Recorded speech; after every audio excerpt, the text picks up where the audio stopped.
Madame, Monsieur, bonsoir. Bienvenue dans ce journal. Voici ce qui domine l'actualité. Session extraordinaire de l'Union africaine sur la zone de libre-échange continentale africaine à Niamey sur la question d'industrialisation, de diversification économique. Le vice-président de la République est au Niger pour cette rencontre sur l'accélération de la transformation de l'économie. Timo Komelie-Kone a partagé la vision de la Côte d'Ivoire à ce 17e sommet de l'UIA. Puis l'Afrique qui ose au menu de ses Canex Week-end 2022. Le Premier ministre Patrick Achi a procédé à l'ouverture officielle de ce grand rendez-vous de l'Afrique et de la diaspora consacré à l'innovation culturelle et économique. 3 jours pour soutenir les projets créatifs dans les domaines du divertissement et la recherche. Jean-Claude Walamien Coulibaly reste à la tête de l'Union nationale des journalistes de Côte d'Ivoire.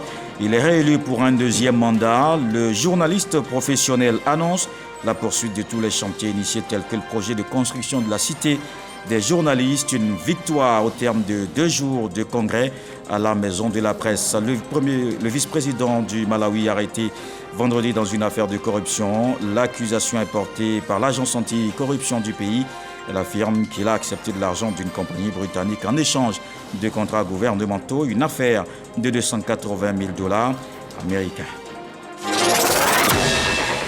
La condition de l'enfant dans une société où la violence sur tout petit est banalisée, ces tortures physiques et morales sont un lot quotidien. Dans l'histoire que nous allons voir, un adolescent se présente comme le porte-voix de tous ces malheurs subis d'une famille violente, d'une rue impitoyable et d'une société complice des supplices. Belabim a remporté d'ailleurs ce mercredi le prix de littérature du monde arabe. Quel honneur de recevoir justement l'auteur de ce roman, Belabim. Yamen Manaï, bonsoir. Bonsoir. Alors, je le disais tout à l'heure, le mercredi, vous avez reçu une nouvelle distinction pour ce roman Belabim. Quelle réaction?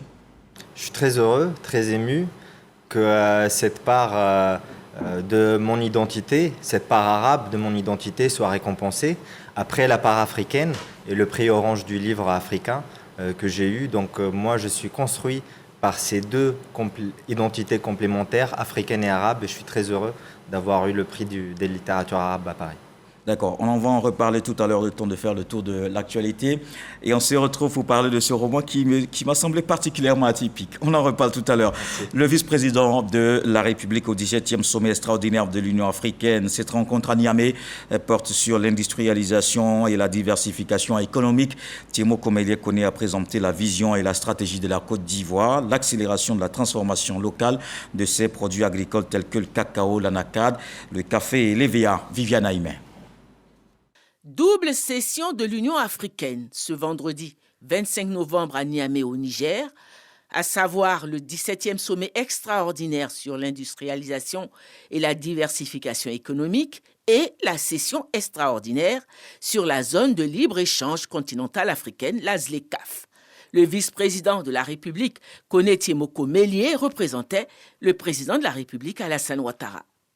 Le sommet qui avait pour thème l'Afrique, engagement renouvelé pour une industrialisation et une diversification économique inclusive et durable, s'est tenu au centre Gandhi de Niamey, sous la présidence du président Paul Kagame, président de la République du Rwanda, qui représentait le président Macky Sall, président en exercice de l'Union africaine.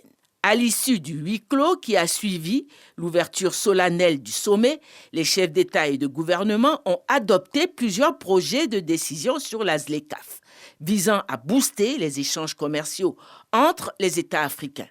Les chefs d'État et de gouvernement ont également adopté le projet de déclaration de l'Union africaine sur l'industrialisation, qui prend en compte les critères et modalités pour accélérer l'industrialisation de l'Afrique. Au cours des échanges, le vice-président de la République, Kone Tiemoko-Melie, a mis l'accent sur 3 de ces modalités, en l'occurrence le démarrage de l'industrialisation par la transformation locale des matières premières agricoles et minières, le rôle primordial du secteur privé dans la mise en œuvre de la stratégie d'industrialisation et le financement des réformes.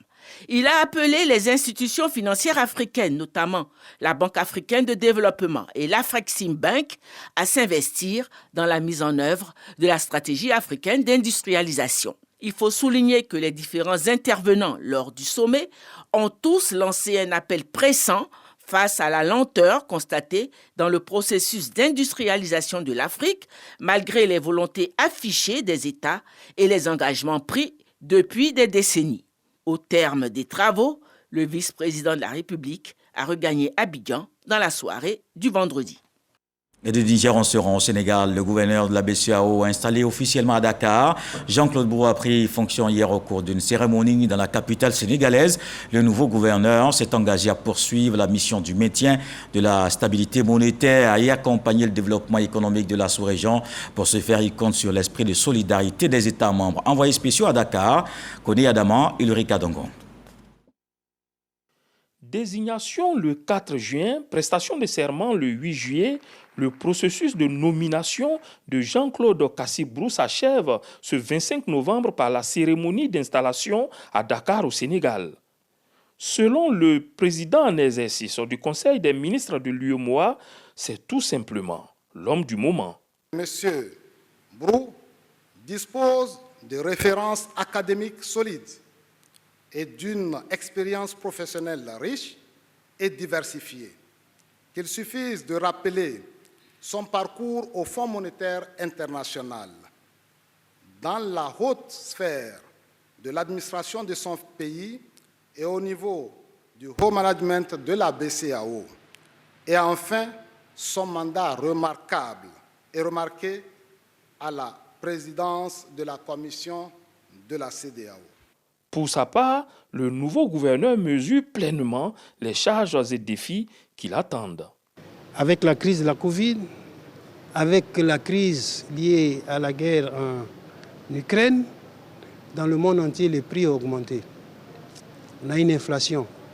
Les produits énergétiques, les produits alimentaires ont vu leur prix fortement en hausse.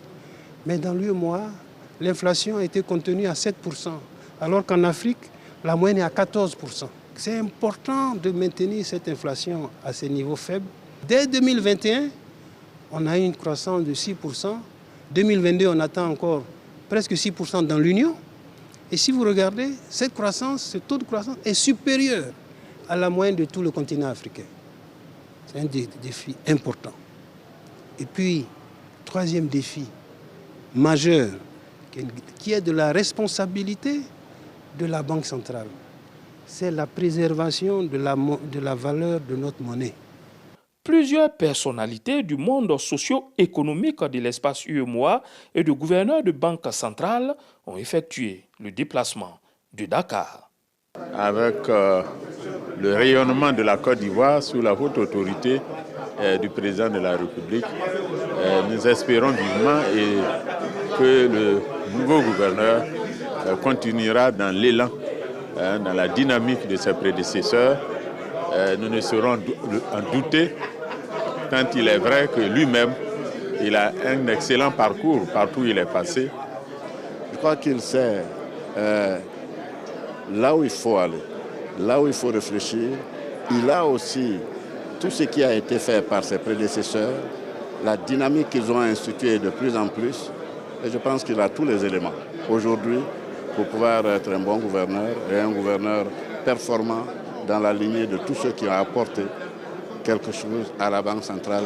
La veille, à la question de savoir si la qualité de la succession était assurée, sans hésitation, le vice-président répondait. Oui, je peux l'affirmer. Jean-Claude Kassi-Brou est le 6e gouverneur de la BCEAO, après Abdoulaye Fadiga, Alassane Ouattara, Charles Konan Banny, Henri Dakouri Tablé et Temeko Méliet. Koné. Processus de développement du continent en cours, le Premier ministre Patrick Kachi a procédé à l'ouverture officielle des Canex Weekend 2022, ce grand rendez-vous de l'Afrique et de la diaspora consacré à l'innovation culturelle et économique. Il s'agit de 3 jours de mise en avant de l'œuvre créative destinée aux jeunes investisseurs et industriels dans les domaines du divertissement et de la recherche. Franck Wadio. Le forum Creative Africa Nexus au Canex Weekend 2022 ouvre ses portes à Abidjan. 3 jours de verve créatrice de formation autour de l'industrie créative et de ses opportunités, des panels sur les arts, le spectacle et l'audiovisuel. En clair, une Afrique qui ose par la créativité. Le président du conseil d'administration de la Banque africaine d'import et sport, L'Afrexim Bank, initiatrice du Canex Weekend, insiste sur l'accompagnement par les industries fortes des initiatives de création portant le développement. À preuve, l'industrie culturelle et créative occupe 3% du PIB mondial. Un axe relevé par le Premier ministre Patrick Achi, représentant le chef de l'État, le président Alassane Ouattara, lors de son discours d'ouverture. Lorsque les bonnes conditions sont en place, la création de valeur du secteur culturel peut ainsi atteindre plus de 10% du PIB, comme aux États-Unis ou au Brésil, qui ont développé l'une des industries de séries télévisées les plus prospères au monde. Mais ces données disent également tout de l'extraordinaire marge de progression qui est la nôtre. Quand, par exemple, en 2019, seulement 1,1%, soit 22 millions de dollars US, du total des investissements des start-up africaines sont allés à des entreprises dans le secteur du divertissement. Une industrie culturelle dynamique, c'est un fait, mais comment faire de cette industrie un levier de développement? Patrick Achi détermine plusieurs axes. Le premier axe concerne, je crois, la formation de notre jeunesse. Et il est certain qu'il faille nous adapter en permanence aux nouveaux métiers culturels, aux nouvelles pratiques, en insistant surtout sur le numérique, qui est une révolution inouïe de nos vies et encore plus dans les champs de l'expression artistique. Le deuxième axe repose sans doute sur le soutien puissant que nous devons à nos entrepreneurs culturels, nous, les pouvoirs publics. L'ouverture vers le monde et l'audace dans l'entrepreneuriat sont aussi recommandées. Occasion pour le Premier ministre d'inviter l'Afrique culturelle et créatrice à oser davantage. Ce forum Creative Africa Nexus prend fin le dimanche 27 novembre. Abidjan succède à Durban en 2021. Auprès de 120 rencontres, B2B et panels ont été organisées. L'édition 2022 sera à coup sûr une découverte des opportunités et potentialités culturelles du pays hôte, la Côte d'Ivoire. Et allons en France. Le ministre de l'Enseignement supérieur a rencontré les étudiants ivoiriens dans ce pays. Adama Diawara a évoqué avec eux les questions liées au retard de paiement des bourses et d'insertion professionnelle. Sur tous ces sujets, il a annoncé les dispositions prises et les réformes en cours pour améliorer les conditions des séjours d'études des apprenants ivoiriens hors du pays. Mahama Traoré et Zakaria Traoré sont nos envoyés spéciaux. Étudiants ivoiriens à l'étranger, la problématique de la bourse d'études et de l'insertion professionnelle post-études. Plus qu'une thématique, cette préoccupation anime au quotidien les étudiants ivoiriens de la diaspora. Le ministre de l'Enseignement supérieur et de la Recherche scientifique vient donc à cette première journée de l'étudiant ivoirien de France pour apporter des réponses, notamment sur la question du paiement régulier des bourses, où une réforme est attendue. Le ministère actuellement a élaboré 2 projets de décret qui sont sur la table, qui bientôt seront soumis à l'appréciation du Conseil des ministres. Alors le premier, s'il est adopté, permettra de payer les bourses de façon régulière, par trimestre. Et surtout, le premier paiement se fera déjà au mois de septembre. Un deuxième décret en attente d'adoption viendra lui régler le problème de l'insuffisance des taux de bourse. Le minimum qui est demandé comme taux de bourse, c'est 629 € par mois. Bon, donc évidemment, il faut faire en sorte que les niveaux de bourse puissent permettre de résoudre ce problème. Ensuite, vous avez des étudiants qui sont en thèse et pour ceux-là, leur laboratoire demande qu'ils aient un taux de bourse qui se situe entre 1 000 et 1 300 €. Donc on est obligé de faire en sorte que tous ces problèmes-là soient résolus sans oublier l'augmentation des frais de scolarité dans les universités publiques françaises. Alors l'un mis dans l'autre, les nouveaux taux qui sont proposés à l'appréciation du Conseil des ministres seront de nature à juguler ces problèmes-là. Abordant le sujet de l'insertion professionnelle des étudiants de la diaspora, Adama Diawara assure que le gouvernement consent d'énormes efforts destinés aux titulaires de doctorat et autres diplômés. Même quand ils ne sont pas recrutés comme assistants chefs de clinique ou attachés de recherche, il y a beaucoup d'autres possibilités qui s'offrent à eux. Par exemple, entrer à l'ENS, en sortie comme professeur de lycée public et après, éventuellement, repasser le concours et intégrer le corps des assistants ou des attachés de recherche via ce qu'on appelle le glissement catégoriel. Il y a aussi la possibilité de créer sa propre entreprise. Les autres. Alors je leur ai demandé par exemple d'aller sur le site de l'agence emploi jeune du ministère de la promotion de la jeunesse, de l'insertion professionnelle et du service civique. Et là, chaque semaine, sur ce site-là, il y a les opportunités d'emploi, les opportunités de stage pré-emploi et les opportunités de stage école qui sont affichées. Donc c'est de nature à les aider à pouvoir trouver un point de chute après leurs études en Europe et spécifiquement en France. Cette première journée de l'étudiant ivoirien de France organisée par l'ambassade de Côte d'Ivoire est animée par plusieurs conférences et panels. Ces échanges sont le lieu d'adresser l'ensemble des préoccupations qui touchent les 10 000 apprenants ivoiriens séjournant en France. On reste dans le même domaine. 27 élèves vont suivre une formation au Maroc pendant 2 ans. Une initiative du ministère de l'Enseignement technique et la formation professionnelle. Avant leur départ, ils ont échangé avec le ministre Kofi Nguessan. Il les a exhortés au travail pour mériter davantage la confiance placée en eux. Issa Tionayo. Donner une formation solide aux jeunes dans le domaine technique et professionnel. Le ministre Kofi Nguessan en a fait sa priorité. 27 jeunes élèves viennent d'être retenus pour une formation de 2 ans au Maroc. La formation de 2 ans, je trouve que c'est déjà bon. Il va partir pour bien me former, pour qu'il me donne haute bourse pour continuer en cycle ingénieur. Nous sommes les leaders de demain. En tant que femme, je crois que c'est la meilleure façon de montrer au monde entier que la femme peut mieux faire. Bon, déjà, c'est un sentiment de joie déjà que je ressens.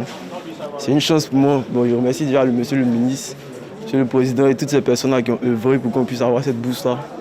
Pour le ministre de l'Enseignement technique, de la formation professionnelle et de l'apprentissage, c'est par cette voie que le pays va réussir le pari de l'émergence. Ce seront des techniciens supérieurs de haut niveau qui vont peut-être revenir sûrement et travailler dans nos entreprises et qui vont donner un autre dynamisme à notre économie.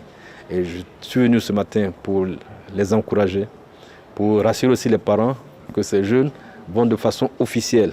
À partir de la fin de la semaine, ils seront accompagnés par mes collaborateurs pour les insérer dans les différentes écoles de leur choix. Le ministre Kofi Nguessan entend multiplier ce genre de formation en faveur des jeunes pour la bonne marche des entreprises en Côte d'Ivoire. C'est la ville d'Adzopé qui a abrité la cérémonie de lancement des journées carrières de l'éducation nationale. Cette 10e édition permet aux élèves, parents et professionnels de divers secteurs du monde du travail d'échanger une plateforme d'information sur les formations et les métiers qui intéressent les apprenants. Ami Diarasuba, Issa Tionayo. Insertion professionnelle des jeunes, une préoccupation au cœur des journées carrières 2022 célébrées à Adzopé. Occasion pour le ministre Jean-Luc Assis, cadre de la région, et la ministre Mariatou Kone de sensibiliser les jeunes. Chers enfants, chers élèves, ces journées sont organisées à votre intention. Je vous invite à visiter tous les stands, à prendre part aux différents débats, à laisser libre cours à votre curiosité, à poser toutes les questions et préoccupations liées à votre avenir scolaire et professionnel. Parrain de la cérémonie, le ministre Sidi Diomoko Touré et la ministre Anne-Désirée Ouloto, représentante du Premier ministre, ont encouragé les jeunes à faire le bon choix professionnel. Ce sont au total, chaque année, près de 400 milliards de francs CFA que l'État de Côte d'Ivoire dépense en devises pour importer des protéines animales pour les concitoyens. Ne ratez pas cette opportunité, chers frères et sœurs. L'élevage, que ce soit du poisson ou des autres spéculations, constituera dans les prochaines années le futur café-cacao de la Côte d'Ivoire. Il faut que nos enfants jouent pleinement leur partition en acceptant d'aller à l'école, en respectant leurs maîtres, en respectant le calendrier scolaire et en se détournant des fléaux que constituent la tricherie, la drogue, l'alcoolisme et la violence. Au cours de cette cérémonie, l'initiateur de cette journée a été distingué. Une visite des stands a mis fin à cette journée. Et de la région de la Mai, on va changer de sujet. L'actualité politique est dominée par la révision de la liste électorale. Dans la région de Tchologo, le ministre d'État Téné Birahima Ouattara a échangé à Ferké avec les différents responsables du RHDP. Il a fait le point sur ce processus en cours et appelle chacun à s'impliquer pour une réussite de cette révision dans la région. Le reportage de Kader Sogodogo. Centre culturel de Ferké-Sédougou. Le ministre d'État Téné Birahima Ouattara, par ailleurs membre du directoire du RHDP, rencontre les différents responsables de son parti originaires de la région du Tchologo. La Côte d'Ivoire a entamé depuis le 19 décembre dernier la révision de la liste électorale. Cette opération prend fin le 10 décembre à venir. D'ici là, cette rencontre intervient pour avoir un aperçu du déroulement de l'opération. Bien entendu, des progrès ont été réalisés, mais nous pensons qu'il reste encore beaucoup à faire pour atteindre nos objectifs. Les objectifs ont été fixés par le RHDP et j'ai donc demandé aux secrétaires départementaux de mettre tout en œuvre pour atteindre les objectifs fixés. Les secrétaires départementaux nouvellement élus se sont succédés pour faire un point dans leurs différentes zones. Occasion pour Téné Birahima Ouattara d'inviter l'ensemble des populations à adhérer à l'opération. Il faut aussi que les gens comprennent qu'il faut y avoir une identité dans ce monde d'aujourd'hui. L'identité, c'est d'avoir un certificat de nationalité, un extrait de naissance, être ressortissant d'une nation. Donc on ne peut qu'encourager nos parents à y aller. Indépendamment de l'aspect électoral, il y a un besoin pour les populations elles-mêmes d'être identifiées et puis de les rattacher à quelque chose. C'est très important pour nous. Des consignes ont été données pour encourager tous les nouveaux majeurs à s'inscrire sur la liste électorale. Les secrétaires départementaux, pour leur part, ont promis être aux côtés des populations pour la réussite de l'opération.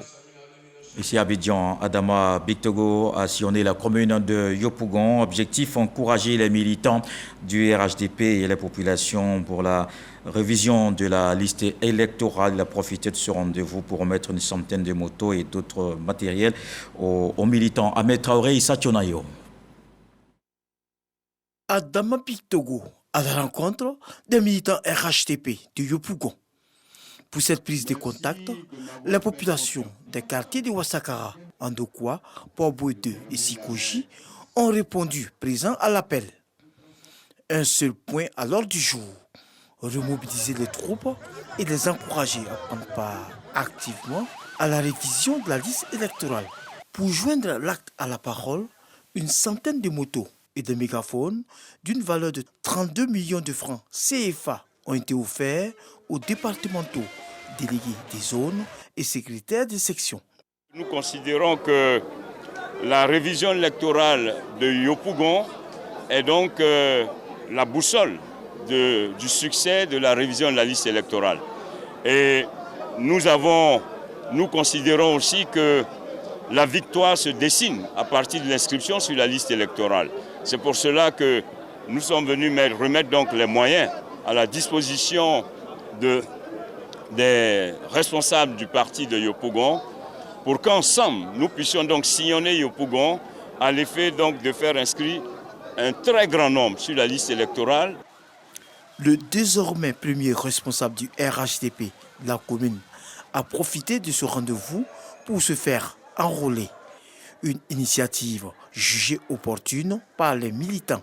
Je dis merci au président de la République, son excellence Birahima Ouattara, qui nous a envoyé ce cadeau, ce gros cadeau pour notre fin d'année. Ce gros cadeau-là, aujourd'hui, qui est le président de l'Assemblée nationale, Adama Bictogo. Avec lui, nous allons relever le défi et Yopougon fera fier à lui. À la fin de sa tournée à Yopougon, Adama Bictogo a apporté un soutien moral et financier aux familles des artistes disparus, notamment Désir Champion et Ruth Tondé. Puis à Assata Touré, veuve et mère de 8 enfants qui souffrent d'un cancer du sein et du col de l'utérus.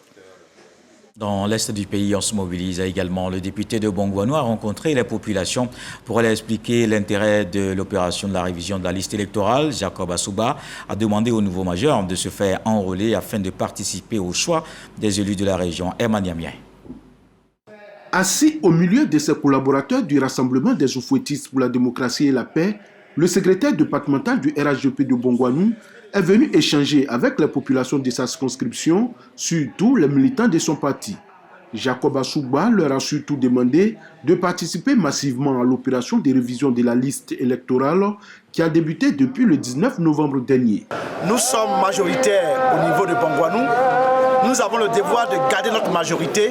Nous sommes venus sensibiliser les uns et les autres à l'effet de se faire enrôler les nouveaux majeurs comme les anciens majeurs qui ne sont pas sur la liste électorale. Le RHGP veut affirmer sa majorité dans le Moronou et pour cela, il se donne les moyens de faire enrôler le maximum de personnes. Des tablettes et ordinateurs portables ont été remis aux secrétaires de zone afin de leur faciliter la mission qui leur a été confiée. Au soir du 10 décembre, date à laquelle prendra fin cette opération de révision de la liste électorale, le secrétaire départemental du RHGP de Bongouanou veut s'assurer que la majorité des personnes enrôlées soit de son parti, car, a-t-il indiqué, la victoire du RHGP aux élections locales à venir dépendra du résultat de cette opération de révision de la liste électorale. Le Conseil national des unions de jeunesse RHDP s'engage dans la lutte contre la migration irrégulière. C'est dans la commune d'Abobo que le programme est lancé. Les conférenciers ont surtout mis l'accent sur les opportunités offertes par l'État à travers ses actions en faveur du bien-être des populations. Les jeunes invités à exploiter les atouts sur place. Walter Amadou Ouattara. Mairie d'Abobo. La salle de mariage accueille une séance de sensibilisation relative à la migration irrégulière. C'est un pan du programme d'action 2022 du Conseil national des unions de jeunes RHDP. Nous avons constaté que nos frères, pensant que l'Eldorado c'est en Occident, ça donne très souvent à des situations un peu risquées. Aujourd'hui, nous avons décidé de faire cette sensibilisation pour donner des rudiments nécessaires aux leaders présents pour pouvoir, à leur tour, lorsqu'ils seront avec les bases, donner cet enseignement. Les messages à l'endroit des jeunes et leurs mères présentes dans la salle sont clairs. Il faut abandonner tout projet d'aventure à risque. Les cibles de cette campagne semblent percevoir le sens des différentes communications. Quand nous regardons nos frères et sœurs qui meurent dans leurs eaux, franchement, ce n'est pas du tout normal et c'est déplorable que nous arrêtons cela. L'équipe municipale soutient l'activité à entendre les propos du représentant de Kandia Camara, député maire d'Abobo. Il n'y a pas de sous-métier, il n'y a que des sortes de gens que nos jeunes se coupent résolument de l'idée de faire l'immigration irrégulière. Parce que l'Eldorado, c'est la Côte d'Ivoire, c'est Abobo. Un film entièrement financé par l'État de Côte d'Ivoire a été projeté. Ce film retrace le parcours dangereux des migrants et la vie malheureuse de ceux qui ont réussi à rentrer clandestinement en Europe. C'est hier que le 11e congrès de l'UNJCI s'est ouvert avec le bilan du conseil exécutif, le rapport du conseil d'administration et les travaux en commission pour la révision des textes. C'est un reportage de Grace Kando. Ensemble pour une UNJCI plus forte et solidaire. Thème du 11e congrès ordinaire de l'Union nationale des journalistes de Côte d'Ivoire, dont la cérémonie d'ouverture a eu lieu ce vendredi à la Maison de la Presse. Le président du congrès fixe les orientations pour la bonne tenue des assises. Nous allons faire ce congrès en nous appuyant nécessairement sur nos textes. Quand on sort de là avec une UNJCI très forte, avec des organes en tout cas revigorés, parce que c'est ce que les gens demandent. Ce congrès qui se tient du 25 au 26 novembre coïncide avec le 31e anniversaire de l'UNJCI. Le président Jean-Claude Koulibaly, candidat à sa succession, appelle à la cohésion de tous. Nous, qui sommes si critiques et que nous posons comme les grands moralisateurs de la société, nous devons montrer notre capacité d'aller de l'avant, car les défis qui nous attendent sont immenses et demandent que nous les affrontions unis, solidaires et déterminés. Les journalistes attendent beaucoup de ce congrès. Les entreprises de presse ne fonctionnent pas correctement, ça ne marche pas, on n'arrive pas à payer correctement les employés que nous sommes. Je pense que ce congrès doit pouvoir être l'occasion pour nous de plancher sur ces défis, en sorte qu'on puisse partir en rang serré, poser les problèmes à l'État, voir comment l'État peut nous aider à sortir de cette situation morose. Je souhaite bon congrès à tous que vraiment on sorte d'ici unis, que les querelles se taisent, que les palabres cessent et que nous sortons ici grandis, que notre union devienne encore plus forte. Le congrès a donné son quitus au bureau sortant de l'UNJCI. Place au débat. Les travaux vont se dérouler en commission pour la restructuration des textes. Ce samedi 26 novembre aura lieu le vote pour la désignation du nouveau bureau du conseil exécutif et celui du conseil d'administration. Un vote terminé. Et Jean-Claude Walamien Koulibaly reste à la tête de l'Union nationale des journalistes de Côte d'Ivoire. Il est réélu pour un deuxième mandat avec 310 voix. Le journaliste professionnel annonce la poursuite de tous les chantiers initiés, tels que le projet de construction de la Cité des journalistes, une victoire au terme de 2 jours de congrès à la Maison de la Presse d'Abidjan. Ajoutons également que le nouveau PCA, président du conseil d'administration de l'UNJCI, est aussi un homme d'expérience. Anciennement secrétaire du dit conseil, c'est Bertin Guessan qui occupe désormais cette fonction, vainqueur avec 229 voix face à Félix Boni. Et place à présent la page consacrée à la culture.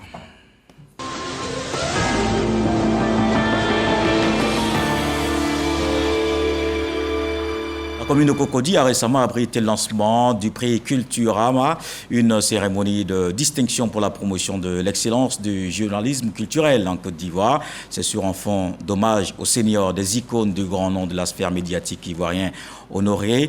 La RTI au nombre des récipiendaires, un reportage de Serge Pacom Didi et Franck Diou. Georges Ataï Benson, Eugène Dieukakou, Bali Blaisiri Camille à BBC, Geneviève Ouane, Jean-Baptiste Sacrou et d'autres icônes des médias en Côte d'Ivoire honorés pour leur contribution au rayonnement de la culture ivoirienne. Cela à l'occasion de la cérémonie de lancement du prix Cultura, cérémonie de récompense du mérite des journalistes culturels en Côte d'Ivoire, dont la première édition aura lieu en novembre 2023. Ce prix vient susciter l'engouement et le professionnalisme dans le secteur du journalisme culturel. En termes de compétition, Cultura, c'est d'abord des appels à candidature. Il y aura un site internet, une plateforme qui sera disponible. Donc on soumet sa candidature. Après, ils auront des réponses de validation de candidature et ils pourront proposer leur production au fur et à mesure.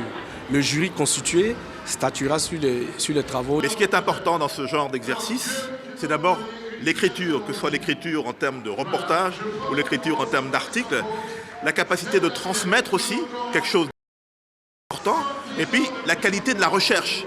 D'autres visages connus des téléspectateurs de la RTI, entre autres Jules Kofi-Yeboah, Claude Rameau, Barthélémy Nabozouzou et Georges Wenceslas Aboké. Quand vous recevez un prix, forcément, vous êtes honoré. Ce prix vient saluer un parcours du travail effectué.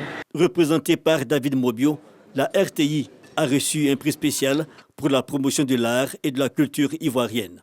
Ce prix, je le pense, c'est une marque de reconnaissance pour tout ce que le directeur général de la RTI pose comme acte dans le cadre de la promotion, de la sauvegarde du patrimoine culturel ivoirien. Animateurs, présentateurs, journalistes de la presse et de la radio ont également vu leurs efforts reconnus après plusieurs années d'exercice. Aujourd'hui, prendre la culture et honorer les gens qui la font, c'est montrer aussi que les gens ont de la mémoire. Parce que pour nous, la culture est l'héritage de la noblesse du monde. Des hommages à titre posthume rendus à des personnalités qui ont fait les beaux jours de la presse culturelle, en l'occurrence Feu Roger Fulgence-Kassi, Antoine Kakou et Azovogui. C'est au total une trentaine de prix spéciaux et d'honneurs décernés lors de cette soirée de lancement du prix Cultura consacré à la promotion de l'excellence du journaliste culturel en Côte d'Ivoire. Et après cette cérémonie où des icônes de grands noms de la sphère médiatique ivoirienne honorée, on va retrouver notre invité Yamen Manaï, auteur du roman Belle Abîme. Moi, je suis frappé tout de suite par cette figure de style, l'oxymore. Alors, comment dans l'abîme on peut trouver quelque chose de beau à dire, Yamen? Alors oui, le titre il est assez ambigu parce qu'on peut se demander à quoi ça renvoie, pourquoi un abîme peut être beau. Mais en fait, c'est une façon que j'ai trouvée pour désigner la Tunisie contemporaine, qui est un beau pays, qui est abîmé par des politiques désastreuses qui se succèdent. C'est aussi une façon de désigner les personnages principaux de ce livre, qui sont des beaux personnages qu'on aurait aimé rencontrer dans d'autres circonstances et qui se retrouvent abîmés par le contexte dans lequel ils évoluent. D'accord, on va revenir donc au roman Bel Abîme avec ce regard de Serge, pas comme Didi, et on se retrouve tout de suite. De son avocat et des psychiatres. En répondant, Bel Abîme, une œuvre littéraire de Yamen Manet, écrivain d'origine tunisienne vivant en France, ingénieur et exerçant dans les nouvelles technologies de l'information. Bel Abîme, un roman sur l'adolescence qui évoque les rapports des hommes avec les animaux. L'auteur relate une puissante histoire d'amour, de trahison, de colère et de violence. Dans cette œuvre de 110 pages, l'auteur nous conte l'histoire d'un adolescent révolté par les injustices et les maux qui gangrènent la société dans laquelle il vit. Âgé de 15 ans, il est accusé de meurtre et est donc arrêté par la police. Dans sa cellule de détention, il reçoit à tour de rôle les visites de son avocat et d'un psychiatre. En répondant aux questions, le jeune homme dénonce la barbarie et la bêtise humaine, la violence, l'égoïsme constaté depuis la cellule familiale ainsi que l'école, jusqu'aux institutions politiques. Bel Abîme, un monologue dans lequel le jeune garçon revient sur des pans de sa vie, une histoire de vie qui fait très tôt de lui un homme mature qui a presque tout vu. S'appuyant sur le comportement des humains vis-à-vis des animaux, il se souvient avec émotion des seuls moments d'apaisement qu'il a connus grâce à l'affection inconditionnelle de Bella, sa fidèle petite chienne, qu'il a un jour recueillie et apprivoisée. Il revient sur les flammes de son amour pour celle qui lui a tout donné dans la vie. Cette chienne, grâce à qui il a cessé de se faire petit et de se laisser aller à l'effacement. Alors, je note surtout vraiment côté littérature, la fougue, la virulence. Le narrateur est particulièrement incisif dans cet ouvrage. Pourquoi ? Alors c'est assez particulier parce qu'on n'a pas l'habitude dans la littérature maghrébine de donner la voix à l'enfance et à l'adolescence. Et là, en l'occurrence, c'était l'objectif de ce livre, c'est de vraiment de donner une résonance à toutes ces aspirations des jeunes qui malheureusement n'ont pas réussi à trouver leur place après la Révolution. Souvent en Tunisie, on dit que la Révolution, en tout cas c'est comme ça qu'on la présente, on a dit que c'était une révolution qui était faite par les jeunes. Mais malheureusement, on a fini par avoir dans ces circonstances, le président le plus vieux du monde. Quelques difficultés, d'accord. Alors, sous le joug d'un père vraiment tyran, l'adolescente dans cet ouvrage va faire une heureuse rencontre, surtout une rencontre de consolation avec Bella. Mais Bella est un chien, malheureusement. En fait, c'est là où on se rend compte que les échelles de valeurs commencent à s'inverser et qu'on trouve plus facilement l'humanité dans les bêtes et la bestialité dans les hommes. Et donc malheureusement, cet enfant un peu martyr qui souffre de la violence, que ce soit dans le cercle familial, dans la rue, dans l'école, ne trouve l'amour que dans les yeux de cette petite chienne qu'il recueille et qui va transformer sa vie parce qu'il aura pour une fois quelque chose à défendre, quelque chose à perdre. Et donc du coup, il va se dresser contre tous ceux qui veulent mettre fin à la relation qu'il a avec sa chienne. Et on sait très bien que dans le monde arabe-musulman et même en Afrique, c'est difficile d'avoir des animaux de compagnie et de leur accorder une vraie place. Alors comment il fait la rencontre de Bella alors ? En fait, il la rencontre dans un chantier parce que dans cette Tunisie qui s'urbanise toujours et encore, il y a encore des chantiers, il y a encore des chiens errants qui mettent bas dans ces chantiers et lui, il va l'entendre. Il va entendre ce chiot et l'enfant a cette sensibilité de s'arrêter sur tout ce qui est fragile. Un enfant, quand il voit un mendiant, quand il voit un clochard, quand il voit un spectacle de fragilité, ça l'interpelle, ça l'arrête. Et lui, il va s'arrêter, il va recueillir ce chien.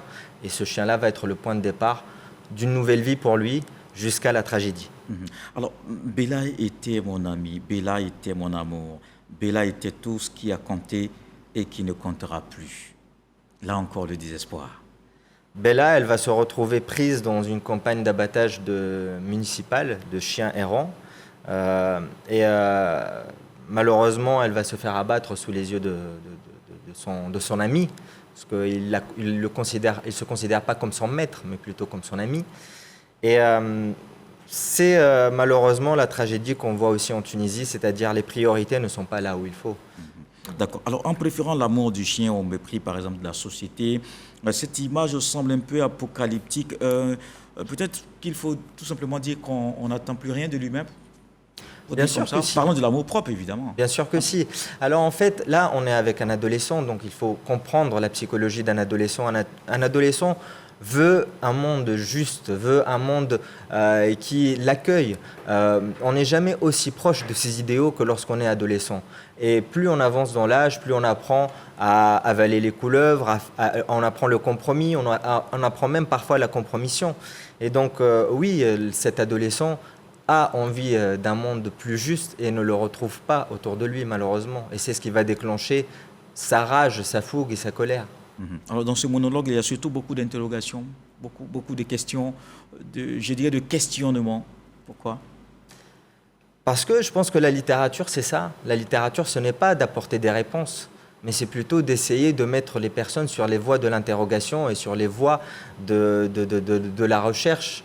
Et donc voilà, le roman n'apporte pas forcément de réponse, ce n'est pas son rôle. D'accord. Alors, d'où est parti justement, peut-être qu'il faut que je revienne un peu sur l'éducation, sur la culture même tunisienne. D'où est parti, parlez-nous un peu de cela, de cette éducation. En fait, pour vous dire, le livre, je l'ai écrit parce que j'ai vu une scène invraisemblable dans le Parlement tunisien où des députés s'agressaient mutuellement, physiquement et verbalement. Et voir ça, ça a été un crève-cœur pour moi parce qu'après la Révolution, on ne s'attendait pas à ça. On s'attendait à une démocratie qui rendrait digne le pays et ses citoyens. Et quand j'ai vu ces scènes de violence, je me suis interrogé sur est-ce que ces élus nous représentent bien ou mal ? Est-ce que cette violence est une composante de notre société ou pas ? Je me suis retrouvé plongé dans mon enfance et dans des études qui montraient que malheureusement, la Tunisie a beaucoup à faire encore en matière éducative. C'est-à-dire qu'aujourd'hui, on arrive à une situation où l'UNICEF classe la Tunisie au 4e rang des pays où on pratique le châtiment corporel sur l'enfant au sein du cercle familial. Et ça, il va falloir quand même que ça change.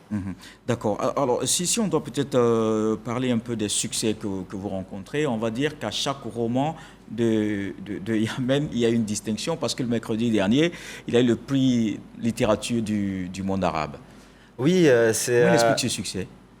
Je pense que ça doit être ma mère et ses prières. Elle suit ma carrière avec attention.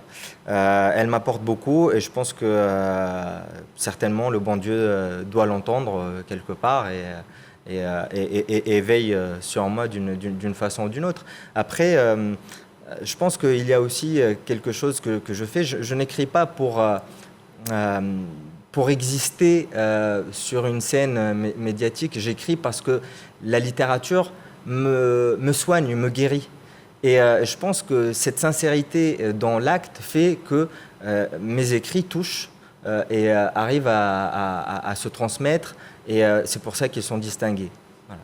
Mais aujourd'hui, si vous devez peut-être retenir parmi ces romans un qui vous a particulièrement marqué, je vois ici La Marche de l'incertitude, La Sérénade d'Ibrahim, Santos, La Main ardente, tous ces romans qui ont été récompensés. Qu'est-ce qu'il faudra peut-être retenir ? Alors, je dirais que les livres, même si beaucoup d'écrivains recusent cette métaphore, mais bon, moi je trouve qu'elle a quelque chose de vrai. Les livres sont comme nos enfants, quelque part. Donc, je ne peux pas préférer un livre par rapport à un autre. Par contre, ce qui est vrai, c'est que l'expérience d'écriture de Belabim était très particulière par rapport aux autres. Mes 3 premiers romans, j'ai mis 2 ans et demi à les écrire. C'était un temps qui était assez lent. Belabim, c'était fulgurant parce que cette nécessité d'écrire ce texte m'a foudroyé et je me suis retrouvé à écrire sans relâche pendant une dizaine de jours, une semaine, une dizaine de jours, sans rien faire d'autre. Et donc, être happé de cette façon, c'était quelque chose d'inédit pour moi. Et donc, l'écriture du Monde dernier a été une expérience très forte et très différente des 3 premiers. Oui, justement, parce que finalement, on sent que c'est votre nouvelle passion. Vous, le diplômé des nouvelles technologies, comment on fait ce basculement ? Alors, ce n'est pas forcément une nouvelle passion, c'est une passion ancienne. Mais je fais partie de cette génération de jeunes Tunisiens qui, dans les années 80, on nous a dit, pour réussir dans la vie, il faut faire des études de maths et de physique. Il faut épouser une carrière de docteur ou d'ingénieur pour s'en sortir dans la vie. Et malgré toute la passion que j'avais pour la littérature, j'ai choisi ce chemin-là à contre-cœur Mais aujourd'hui, je me rends compte qu'il est quelque part salutaire parce que c'est très dur de vivre de sa plume et il vaut mieux avoir un travail à côté qui assure la survie. Merci Yamen Manaï, auteur de Bel Abîme, l'invité de la page culture de ce soir.